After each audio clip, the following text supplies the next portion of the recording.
Hello అయ్యా నమస్కారం sir. నా పేరు వీరరాఘవరెడ్డి. చెప్పండి. సార్ భీమవరం సబ్ ఇన్స్పెక్టర్ గారా?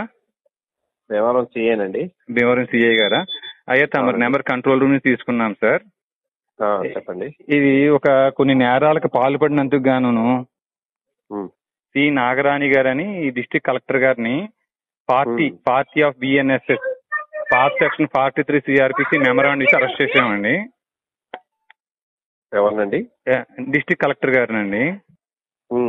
ఆవిడ కలెక్టరేట్ లో ఉన్నారు. ఒకవేళ తమరు మరి ఎవరినైనా పంపిస్తే మేము ఆ ఫిర్యాదు ఆవిడని అప్పచెప్పేసి మీకు అన్ని ఎవిడెన్స్ కావాలితే ఇస్తాం సార్. అర్థం కాలేదు మీరు చెప్పింది. సార్ 40 కొత్త సెక్షన్ బిఎన్ఎస్ఎస్ ఏదైతే ఉందో ఆ సెక్షన్ ప్రయోగించి కలెక్టర్ గారిని అదుపులోకి తీసుకున్నామండి, నోటీస్ ఇచ్చి. మీరెవరండి? నా పేరు వీరరాఘవరెడ్డి అండి, రామరాజ్యం ఫౌండర్ అండి నేను. ఏదండి? రామరాజ్యం ఫౌండర్ సార్ నేను. మీరు ఎలా తీసుకుంటారు? మరి ప్రైవేట్ అరెస్ట్ అని చెప్పేసి సెక్షన్ 40 చెప్తుంది కదండి బిఎన్ఎస్ఎస్. పాత సెక్షన్ 43 సిఆర్పిసి ఉంది కదండి. మీరెవరండి? మీరు తీసుకోవడానికి అదుపులో ఒకసారి మీరు ఆ సెక్షన్ చదవండి సార్, 40 ఆఫ్ బిఎన్ఎస్ఎస్ చదవండి సార్ ఒకసారి. మా సెక్షన్ మాకు తెలుసు కానీ మీకు చెప్పవలసిన లేదు. కానీ మీరు ఎవరంటే అసలు ఇబ్బంది ఏమీ లేదు సార్. మీరు కస్టడీలోకి మీరు తీసుకోకపోయినా మీరు మీ మీద కూడా మేము కేసు ఫైల్ చేసుకుంటాం సార్, ఇబ్బంది ఏమీ లేదు సార్. మీరు ఆవిడ కూడా పబ్లిక్ సర్వెంట్స్ అండి. మాకు 21 ఐపీసీ ప్రకారంగా కలెక్టర్ గారు కానీ, మీరు కానీ, చీఫ్ జస్టిస్ ఆఫ్ ఇండియా కానీ, ప్రధానమంత్రి కానీ, మీరు అందరూ మాకు పబ్లిక్ సర్వెంట్స్ అండి. మీరు మాకు 154 సిఆర్పిసి కొత్త చట్టం మీకు వచ్చేటువంటి ఏదైతే కాగ్నిజబుల్ అఫెన్స్ ఉందో మీకు రిపోర్ట్ వచ్చినప్పుడు మీరు కేసు కట్టడం మీ బాధ్యత అండి. లలిత్ కుమారి కైండ్లీ అండి. బాబు నీ సెక్షన్ లో అవన్నీ పక్కన పెట్టాయా? నువ్వు 154 ప్రకారం సిఆర్పిసి ఇప్పుడు నాకేమైనా రిపోర్ట్ ఇచ్చావా? మీకు ఇంటిమేట్ చేస్తున్నాను సార్, మీకు ఫోన్ చేసి చెప్తున్నాను సార్. మా దగ్గర రిపోర్ట్ రెడీగా ఉంది.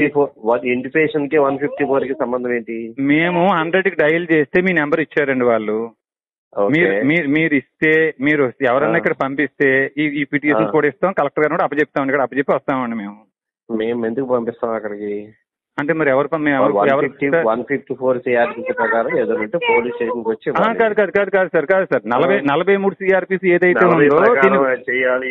43 వినండి సార్, 43 సిఆర్పిసి 40 ఒకసారి చదువుకోయా బాబు ఫస్ట్. నేను చదివాను సార్. నేను సుప్రీంకోర్టులో కూడా ఆర్గ్యుమెంట్ చెప్పి వచ్చాను సార్. నేను నేను సుప్రీంకోర్టులో కూడా ఆర్గ్యుమెంట్ చెప్పి వచ్చినాను సార్. ప్రైవేట్ అరెస్ట్ అండి. మా కళ్ళ ముందు నేరం జరిగినప్పుడు మేము సాక్షులుగా ఉన్నప్పుడు అది తీసుకుని పోలీసులకు అప్పచెప్పడం మా బాధ్యత. ఒకసారి ఏం నేరం జరిగింది నీ కళ్ళ ముందు? These obeyed the direction of law అండి. ఆవిడ చేయాల్సిన పని చేయలేదండి కలెక్టర్ గారు. అదేం నేరం? అది 166 పాత ఐపీసీ వస్తుందండి.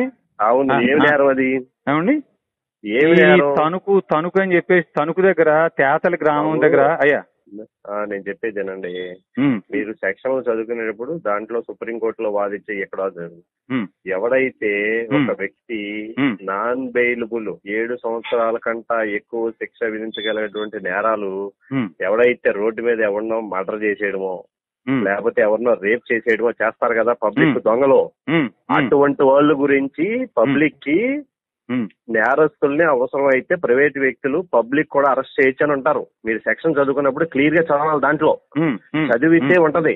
మీరు వచ్చేసి సీఎం అరెస్ట్ చేసేయడానికి, కలెక్టర్ అరెస్ట్ చేసేయడానికి, ఎస్పీని అరెస్ట్ చేసేయడానికి ఇవ్వాలి ఆ సెక్షన్ మీకు. చెప్పేది మర్డర్ చేసే వ్యక్తి లేకపోతే రేప్ చేసే వ్యక్తి రోడ్డు మీద పారిపోతున్నప్పుడు అతనికి పోలీసులు వచ్చే టైం ఉండదు కాబట్టి అక్కడ ఎమర్జెన్సీ టైంలో పబ్లిక్ అయినా సరే అరెస్ట్ చేయడానికి పెట్టారు. అంటే 7 సంవత్సరాల కన్నా ఎక్కువ నేరం దగ్గర నేరాలు పబ్లిక్ కళ్ళ ముందు చేస్తే అప్పుడు చేయొచ్చు. మీరు అటువంటి మీరు చెప్పింది విన్నాం కదా. ఇప్పుడు మా మాట వినండి. ఇప్పుడు ఏదైతే కాగ్నిజబుల్ అఫెన్స్ ఏమో 154 సిఆర్పిసి అండి, నాన్ కాగ్నిజబుల్ ఏమో 155 సిఆర్పిసి అండి. ఈ రెండింటి మీద లలిత్ కుమారి వర్సెస్ యూపీ గవర్నమెంట్ ఈ కేసులో సుప్రీంకోర్టు ఒక ఆర్డర్ పాస్ చేసింది. 90 పేజీలు 100 పేజీలు జడ్జిమెంట్ ఉంటుందండి. మేము అరెస్ట్ చేసిన వ్యక్తి కాగ్నైజబుల్ అఫెన్స్ పాల్పడినా నాన్ కాగ్నైజబుల్ కు పాల్పడినా ఆ వ్యక్తి బెయిల్ ఇవ్వదగింది అంటే ఇక్కడ మేము కుట్రపూర్తిగా ఈ నేరం చేశారని ఆరోపిస్తున్నామండి. మేము ఒకవేళ కుట్రపూర్తిగా అంటే 120B కూడా వస్తుందండి, 295A కూడా వస్తుందని మేము ఆరోపించినవి. అయితే ఒకవేళ మేము ఇచ్చిన కంటెంట్ కానీ కాగ్నైజబుల్ కాదు, నాన్ కాగ్నైజబుల్ అనుకోండి, మీరు బెయిల్ ఇచ్చి విడుదల చేయొచ్చని మీకు అదే చెప్తుందండి. 43 సిఆర్పిసి చెప్తుందండి. బాబు పోలీస్ స్టేషన్ వచ్చి కంప్లైంట్ అది 154 సార్. నువ్వు చెప్పేది నువ్వు పోలీస్ స్టేషన్ వచ్చి 154 సిఐ గారు మర్యాదగా మీరు అని మాట్లాడుతున్నాం మేము. అదే గౌరవంతో మాట్లాడాలి. పబ్లిక్ సర్వెంట్స్ మీరు. పబ్లిక్ సర్వెంట్ కాబట్టి మాట్లాడుతున్నాను. పబ్లిక్ సర్వెంట్ కి నువ్వు చెప్పేది ఏంటి? పబ్లిక్ సర్వెంట్ కి నువ్వు చెప్పేది ఏంటి అంటున్నాను. పబ్లిక్ సర్వెంట్ కి నువ్వు చెప్పేది ఏంటి ఇక్కడ?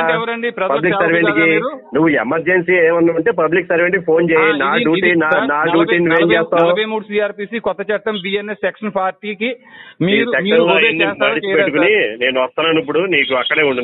Please come.